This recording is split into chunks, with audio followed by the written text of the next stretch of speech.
He is back, and I'm sorry to say he has indeed made the scene.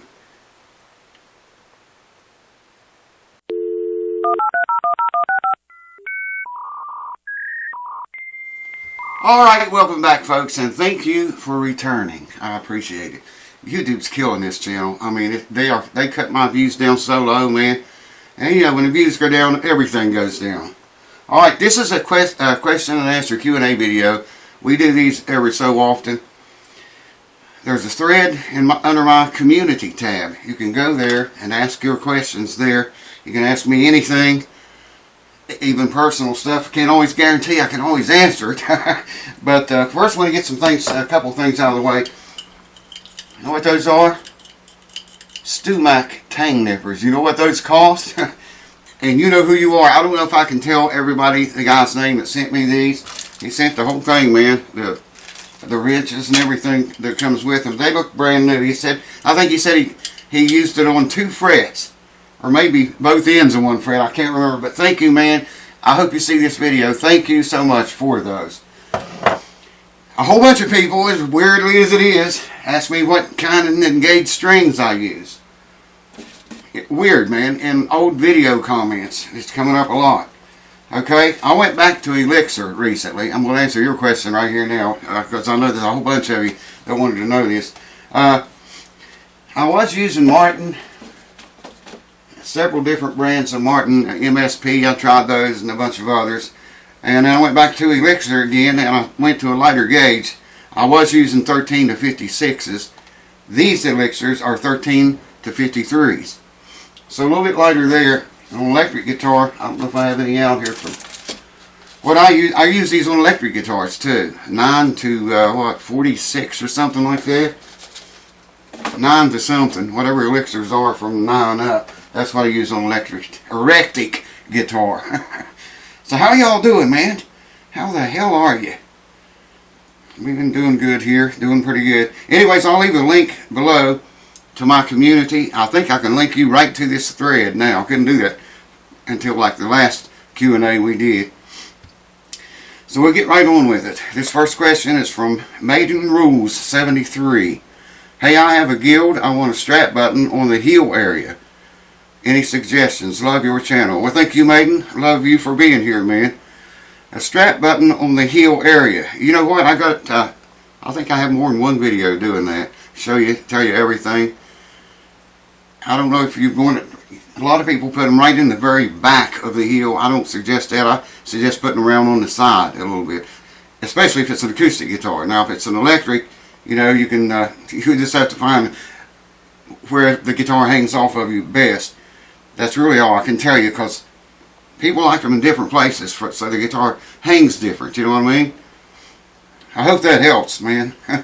Alright, this is from Joseph Rumpolo or Rumpolo. I don't pronounce names good, so forgive me for that. He says, Randy, I need to know about ohms in amplifiers. Really confusing. Thanks, bro. Love the videos and cue ball.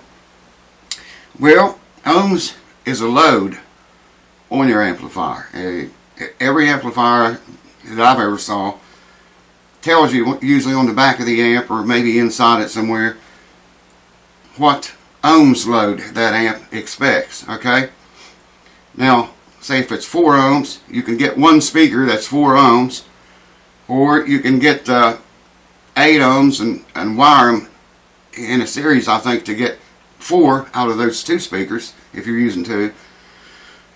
Or you can run them in parallel and take like 2 ohm speakers and make 4. The point is, the load that your amplifier is asking for has got to be, you know, you got to give the amp what it expects, you know what I mean? Look on the back of your amp, it'll probably say 4 or 8 ohms, and then look on your speakers, it'll have each speaker what the ohm is, and then get back with me and I'll tell you how to wire it. That's the only way I can help you, man. Alright, John Wellen. Hi Randy, I'm a long-time subscriber here. Thank you for that, man. I really enjoy your tips and content. Thank you. I enjoy you being here, John. Thanks. I have a bridge problem on my 2012 Martin D28. A small crack has developed across the bridge, across the bridge between the string pins, about 1/8 deep. It don't say 1/8 inches or 1/8 thousandths, 8 thousandths. It just says 1/8 deep. The pins are now loose because the holes are now a bit wider. I think that thin super glue and a fast clamping job would work. Could work. What you think? Really, I'd really like to see the crack, you know, to tell you. If it's a really small crack, like a hairline crack, yeah, the super glue, you know, you probably could get by on that. Filling that crack full of super glue and try to get a clamp on it as best you can. Really, the right way to do it would be to take the bridge off the guitar. And you know, what you got to do that, man. It's not an easy job.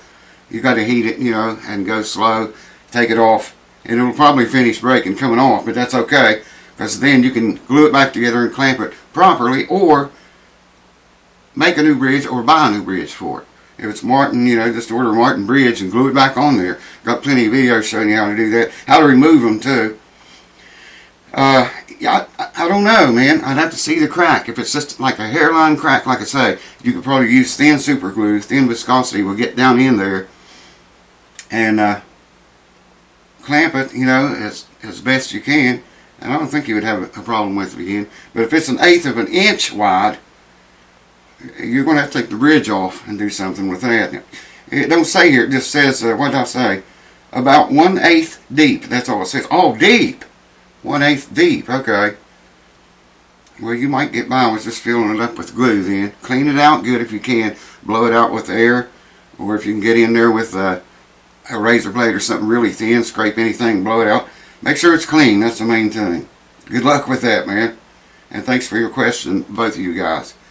Keith Thompson maybe it's pronounced, I don't know, man. Keith says, "Hi Randy, I really enjoy your humor. My question is, what would cause my E string to buzz when it gets older? Put on new ones and it goes away. I have a 1977 Martin D28. Is it the strings or the guitar?" You probably have your action set very, very low. I do mine on acoustic guitars. I ran into this problem one time, and it about drove me crazy, man. I'd get fret buzz, you know. Did you say open string? No. My question is, what would cause my E string to buzz when it gets older? Mine would do it on, you know, when I noted it, several frets. After many years, I figured it out, man. You put new strings on, bam, the buzzing was going, you know, for a week or two. What's happening there, when you, I just screwed up, man. When you play on strings for, you know, long enough, they get rusty, right? Old strings get old, they get rusty. Well, people don't realize it. I'm trying to find your question again. I think I found it. When those strings get rusty, they actually get bigger, you know. The rust starts to form on the string, and they get bigger. If you're using like a 12 gauge, may turn in, get as big as a 13, you know. Your action's probably set for a 12, and as they rust, the string gets bigger in diameter. This is a fact, man. And you know, depending on, I'm guessing you got really low action on your guitar, and that's what's happening to it. So either raise your action a little bit, or do like me and go to elixir strings. They don't rust, and that problem, I never had it anymore since I switched back. Alright, let's see. I think we got one more here. Tony Anthony. Tony Anthony, where have I heard that name? I've heard of you, man. I know you from somewhere. Hi Randy, I appreciate your videos. I am over in the Philippines and have to do my own work due to lack of luthiers in the area. Your help has been well appreciated. My question is on huts. Huts, H-U-T-S, I'm not sure what that is. I have been experimenting with different materials. Tusk, bleach, okay, probably nuts is what that's supposed to say. I've been experimenting with different materials. tusk, bleached bone, unbleached, black tusk. So I've changed several now. What I noticed is when I first set up to 18 thousandths, I'm assuming you're talking about your first fret action, it's fine. But in a few days, it always seemed to sink a lot lower to around 14-ish. That is quite a bit of change. What would cause that? Thanks, man. Keep on keeping on. Best, Tony. Let's see, I think it was the last one. Yeah. So, you make a nut and you put it on your guitar and you set the first fret action at 18 thousandths, if I'm understanding right. And then over time, that drops to 14 thousandths. You know, really, the only thing I can think it would do that is your neck relief is changing. You're getting, somehow, losing neck relief. Your neck is either, it's acting like you're tightening the truss rod up. That's the only thing that could change it like that. I hope that makes sense. If you tighten your truss rod up, that's going to drop that first fret action, okay, to some degree. Now the nut is not going to sink down in the wood any farther. Not, you know, that much. So that's got to be what it is, man. Maybe it's the temperature you keep your guitar in, or the humidity. Maybe it lacks humidity or is over humidified. But something is causing your neck to get back bow in it. This way. We got relief, goes that way, remember? Back bow is like that. And if it gets like that, your nut relief is, or your nut relief, your nut first fret action or nut action is going to get smaller. It's going to get closer. That's what it's going to do. I've had guitars do that before, and it was the neck changing, you know. That's what it was. The neck. Check your relief, man. When you set it up, use feeler's gauge or whatever you got to measure your neck relief. I've got videos showing you how to do that if you don't know how. It's easy. Check your neck relief right when you get through setting it up and got everything the way you want it. And then when you notice the nut action dropped to 14 thousandths or what you said there, check your neck relief again then, and I'll bet you that neck relief will be lesser. Bet you money on that. Anyways, thank you guys for all your questions. Like I say, I'm going to put a link down here under this video to that thread. I think I can link you right to the very thread now. I'm pretty sure I can. If I can, I'll at least link you to my community, and then just scroll down 3 or 4 posts and you'll see ask your questions here, or ask your question here, something like that. It's easy to find, and then you can reply. You can ask a question there. But if I can, like I say, I'll link you right to the thread with all the questions in it. We get quite a lot of questions in there now. Like I say, you can ask me anything. I may or may not be able to answer it. I may or may not answer it. You can ask personal stuff. Somebody asked me this past week if they could ask personal questions. I said, yeah, ask anything you want, man. Can't guarantee you an answer, but I read them all and I answer. So far, I think I've answered every one of them, I think, in videos. And if you'd like to go back and watch these Q&A videos, there are several of them that you can go back. Your question may have already been. If you see your question asked by someone else in that thread, then it'll be on video. You know, that older video I'm talking about. Alright, thanks for watching. I hope that helps you guys. I wanted to thank you for that. I wanted to answer the question about the gauge strings. I did all that, so we're done. We be done! Thank you all for watching. Thanks for keeping it here. I'll have some videos coming on a repair on a Martin guitar finish. I showed it to you guys a while back. It's the one, what it's sitting right there. It's the one I dropped. Well, I didn't drop anything. I was moving a bag of D-cell flashlight batteries from one side of the guitar to the other. Guitar was in a stand. Just as soon as I got over top the guitar, the bag busted. I showed it to you. I told you about it.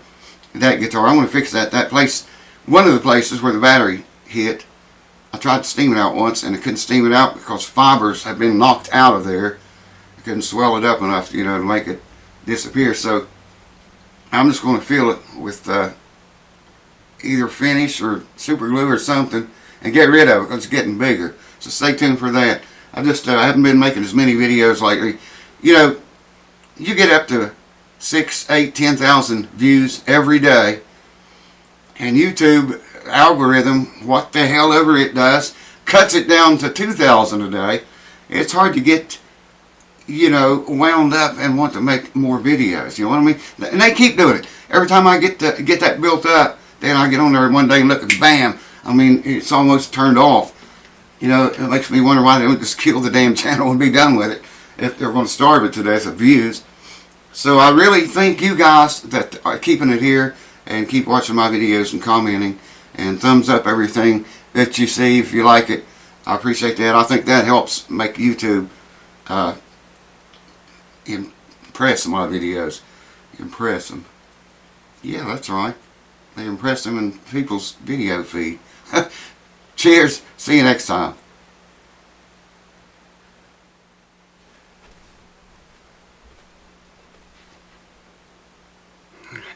Bastard's still running.